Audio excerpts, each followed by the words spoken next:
Olá pessoal, é um prazer estar novamente com vocês no canal do professor Ramayana, passando algumas informações importantes sobre o tema direito eleitoral brasileiro. Pois bem, o Tribunal Superior Eleitoral firmou já uma jurisprudência muito significativa e que pode ser exigida nas provas de concurso. Aliás, já vem sendo exigida. O TSE anulou votos a partidos que fraudaram a cota de gênero no Estado. Eu vou ler aqui, Agência Brasil. O Tribunal Superior Eleitoral decidiu, na terça-feira, dia 13 de junho, anular os votos recebidos pelo PP e o Avante nas eleições de 2020 para a Câmara de Vereadores de Andradina, São Paulo, por fraude à cota de gênero pela legislação. Todos os partidos devem destinar, no mínimo, 30% das candidaturas para as mulheres, segundo a notícia. Conforme a decisão, os candidatos eleitos que estiverem vinculados às legendas terão os mandatos cassados e a Justiça Eleitoral de São Paulo deverá realizar o recálculo dos votos para a redistribuição das cadeiras que foram destinadas aos partidos.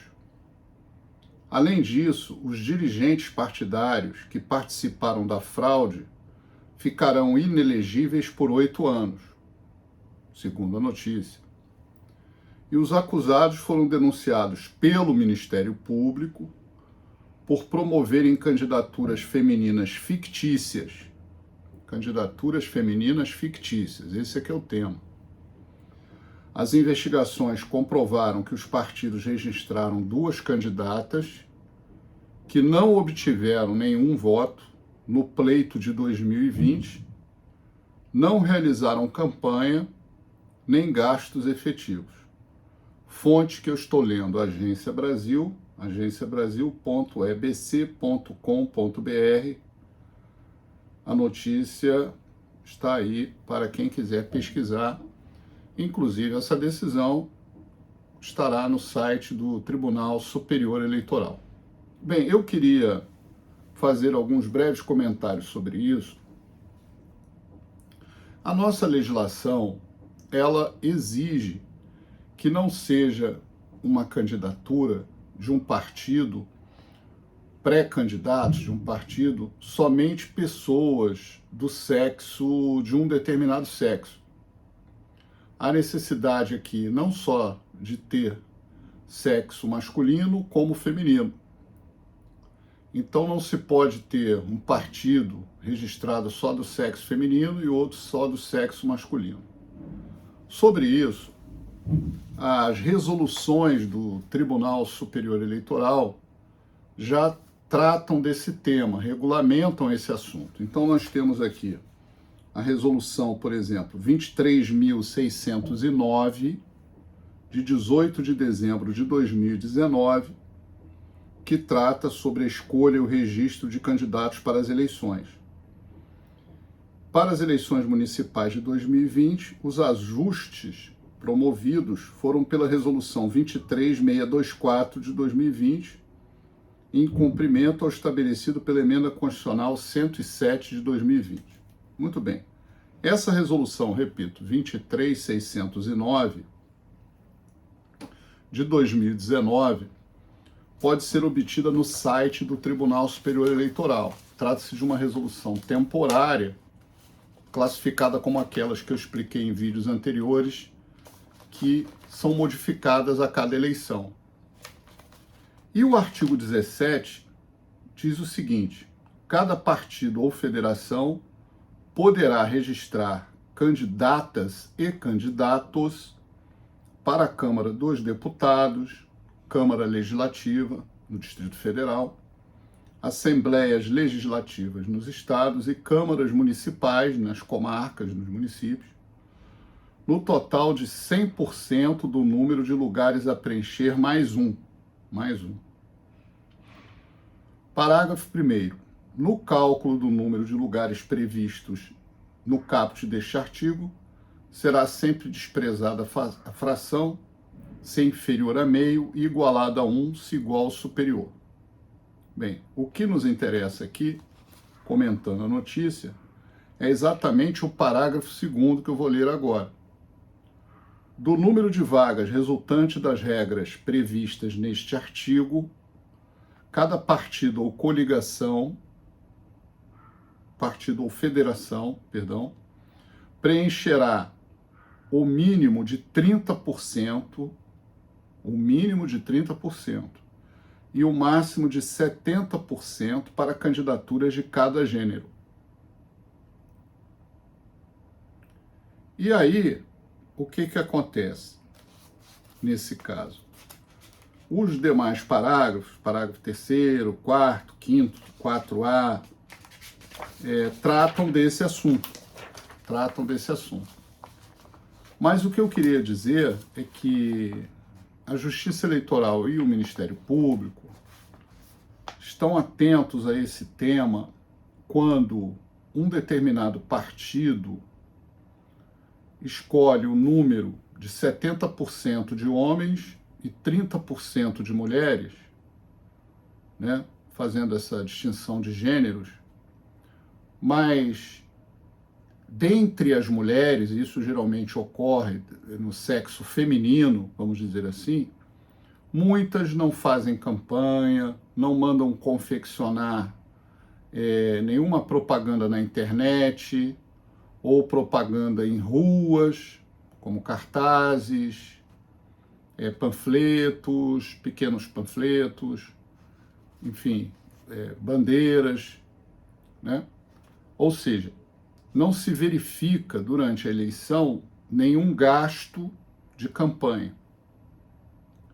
Então, isso vem a tratar desse tema de candidaturas femininas fictícias, né? Se apelida até de mulher laranja, seria uma fraude. E isso é muito, como se diz assim, severo para todo partido.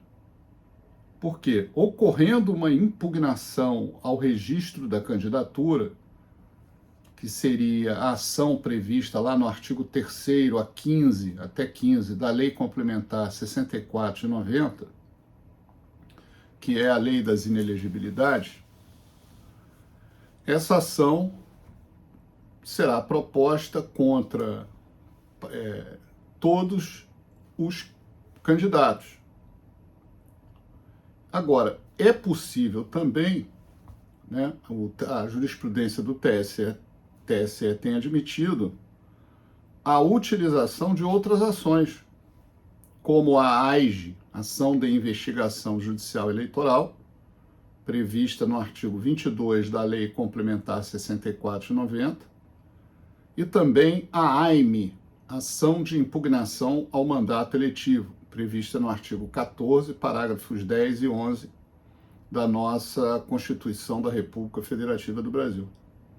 Ou seja, o TSE admitiu, por sua jurisprudência, a ampla propositura dessas ações, e essas ações elas vão ter um efeito muito ruim, né? Porque, como está dito aqui na notícia e está já afirmado na jurisprudência do TSE, a decisão, os candidatos eleitos que estiveram vinculados a esse partido terão os mandatos cassados. E a Justiça Eleitoral deverá realizar o recálculo dos votos e a redistribuição das cadeiras que foram destinadas aos partidos. Então, reparem que a consequência é muito severa. Além de tudo, alguns participantes diretos desse fato podem responder pelo crime de falsidade ideológica, 350 do Código Eleitoral, e também pela fraude, né? Aqui se gera também uma potencialidade, vamos dizer assim, um efeito que gera inelegibilidade em alguns casos. Então, além de pessoas, por exemplo, imagina, você é candidato a vereador, estou dando exemplo, né?